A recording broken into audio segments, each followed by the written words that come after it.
The no-contact approach is often critical when it comes to mending a hurting heart or rebuilding a broken relationship. While its practice seems straightforward, it isn't uncommon for individuals to stumble and make blunders during this delicate process. In our video today, we're going to highlight 5 common yet detrimental mistakes to avoid during a no-contact phase. Let's jump right in, keeping you on the right path to rectifying misunderstandings and fostering a healthier relationship moving forward. Number 1. Breaking no-contact rule. Breaking the no-contact rule is a critical mistake many individuals make after a relationship ends. This rule serves as an essential boundary that allows both parties to heal, reflect, and move forward.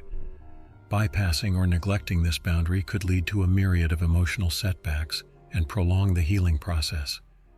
An individual may yearn for the familiarity or comfort their ex-partner provides, or may feel urgent needs to resolve lingering issues, which could prompt them to reach out.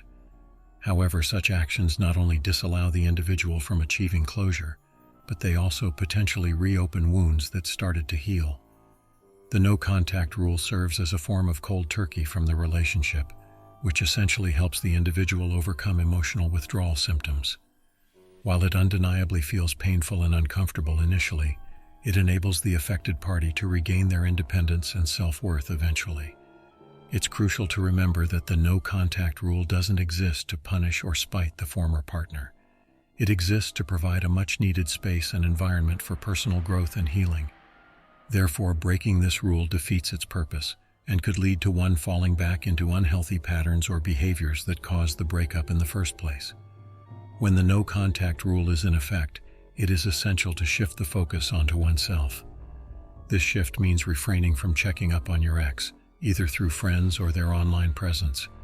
Ignoring this aspect of the rule may lead to a constant reminder of what used to be, thus delaying healing. It feeds into the temptation to get back in touch, which does more harm than good, deepening the pain and confusion. In many situations, friends and family serve as our pillars of strength and wisdom. They often provide objective and valuable advice which we may overlook due to our emotional distress. It's important to heed their advice during this sensitive period. Reaching out to your ex-partner against the guidance of trusted ones could cause further strain in your interpersonal relationships. Therefore, it's essential to remember that the no-contact rule is not a punishment, but a pathway to healing. It enables personal improvement and self-discovery. Breaking this rule uncovers a Pandora's box of potential issues. It promotes codependency, hinders personal growth, allows unhealthy patterns to continue, and impedes the journey of moving forward. Respect the boundary and space it provides, appreciate the silence it brings, and watch it work miracles in your healing and growth process. Number 2. Forgetting self-improvement activities. One area where many people falter during the no-contact phase is forgetting about self-improvement activities. This might seem like a peripheral concern when dealing with heartbreak, but this lapse can substantially impact your overall emotional stand and mental well-being. When you are in a relationship, it's easy to subconsciously adapt to your partner's interests and lifestyle, which may lead to sidelining your own interests. During the no-contact period, the void left by that relationship can be stark, overwhelming, and even terrifying. However, it's also a unique opportunity to rediscover yourself, to explore your own interests, or to develop new ones.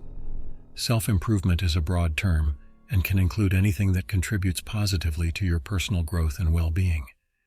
It could be reconnecting with old friends, reading that book you've always wanted to, developing a fitness habit, learning a new skill, or volunteering for a cause close to your heart.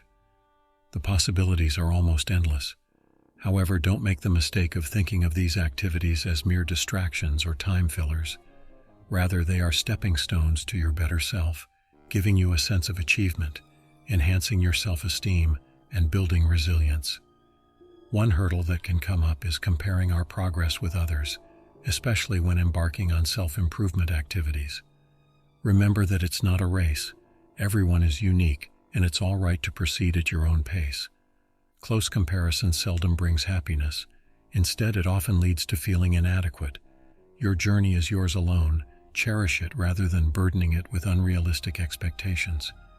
Part of the no-contact period can be hinged to self-reflection, as this helps us understand our past mistakes, our strengths, and areas that need improvement. It's about facing our fears and insecurities, and not just sweeping them under the rug.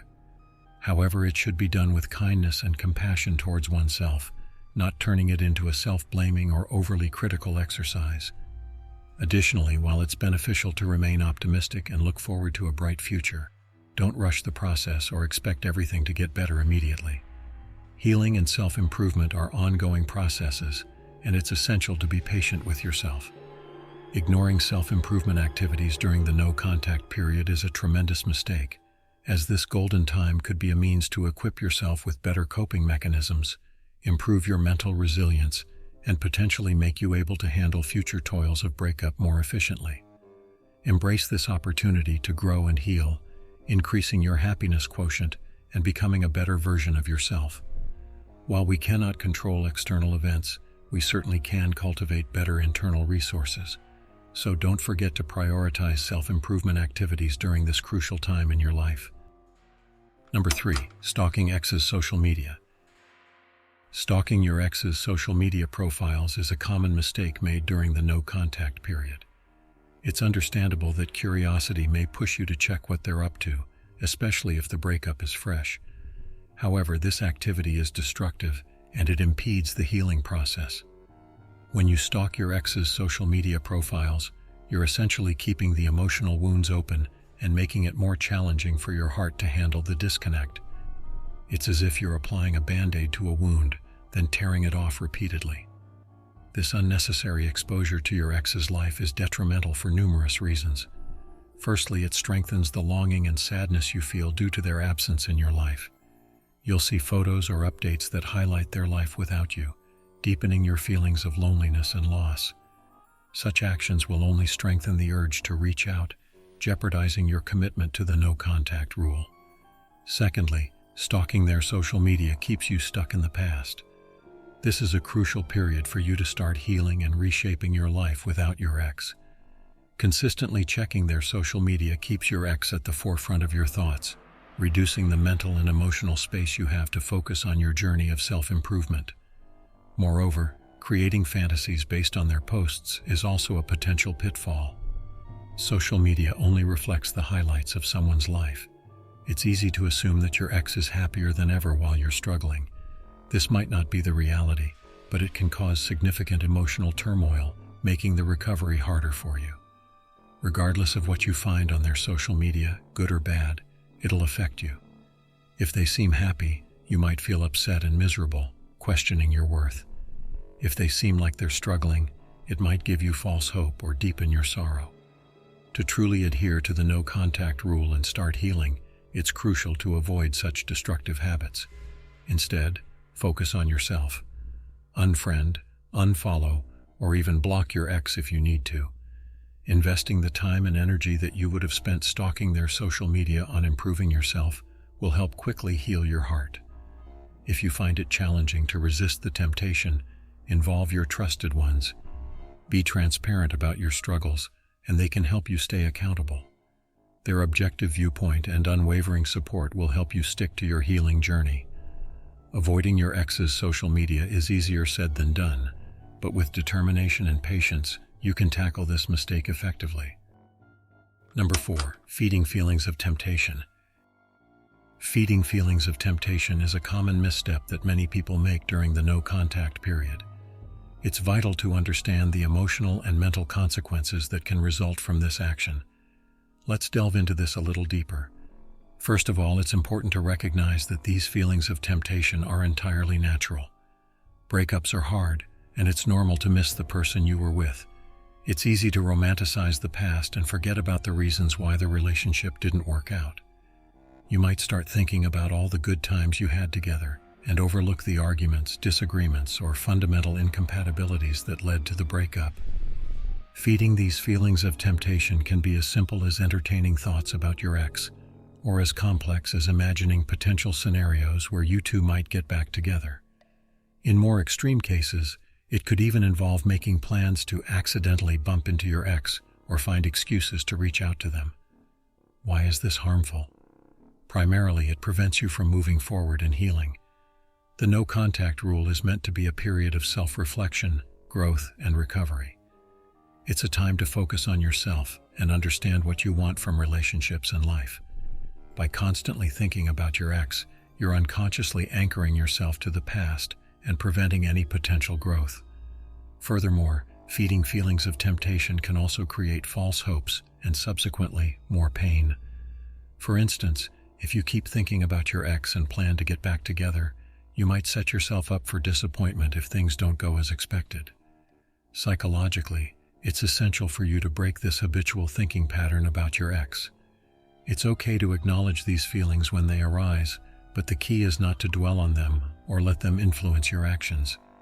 Consider it as a learning experience and understand that you're susceptible to making impulsive decisions during vulnerable moments. One practical method to stop feeding temptation is to actively distract yourself whenever you find your thoughts drifting towards your ex. Engage in activities that you enjoy or focus your energy on self-improvement. It might be beneficial to seek support from friends and family members who can keep you grounded and provide an outside perspective when needed. Another technique is to acknowledge your feelings without judgment. If you feel a strong urge to contact your ex, instead of acting on it immediately, sit with that feeling for a while. Explore it without condemnation or guilt. Over time, you'll notice these feelings reducing in intensity and frequency. Feeding feelings of temptation is a common pitfall during the no-contact phase. It's an experience that tests your resilience and self-control. However, with understanding, patience, and self-awareness, it's possible to navigate through it successfully. Remember, this period is about you, your healing, and your growth. So use this time wisely and focus on becoming the best version of yourself. Number 5. Ignoring advice from trusted ones. Ignoring advice from trusted ones is a counterproductive mistake that can derail the process of trying to maintain a no-contact rule after a breakup. This mistake comes from a place of intense emotions and, in most cases, is seen as a protective mechanism against hearing truths that we are not ready to accept. However, deflecting wise counsel from individuals who genuinely care for your well-being can lead to a series of regrettable actions that may only amplify the pain and delay the healing process. Our close circle of friends and family usually possess a more objective perspective on our situations, since they are emotionally detached from them. They can often see the bigger picture that we fail to observe while we are trapped in a vortex of emotions. For instance, they can help us recognize the nature of a toxic relationship or habits that have been destructive to us and might have led to the end of the relationship. Oftentimes, the advice we receive from our loved ones is rooted in their personal experiences and observations. They may have crossed a similar bridge in their relationships and are expressing their insights, not to land us into a deep pit of remorse, but to help us avoid making the same mistake again. Despite the advice being unsolicited, it's important to appreciate their perspective and insights, as they may have valuable lessons to help us navigate the rocky phase of a breakup. Remember, when dealing with matters of the heart, emotions run high, and logic often takes a back seat. A distraught mindset after a breakup may push you to make decisions that may feel right at the moment, but could be harmful in the long run.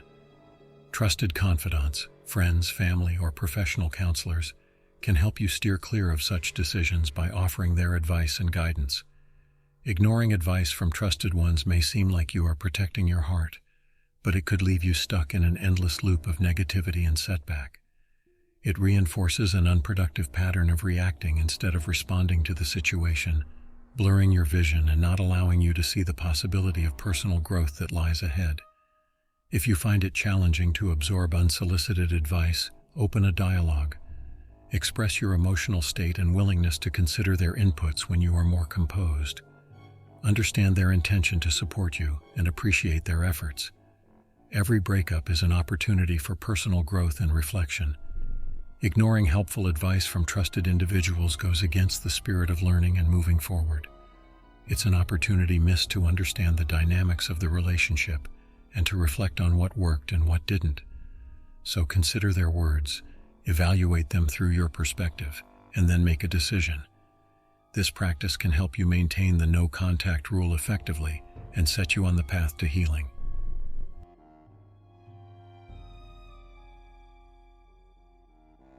So there you have it, the top 5 mistakes to avoid in the no contact period. Remember, this is your chance to reflect, self-improve, and emerge stronger.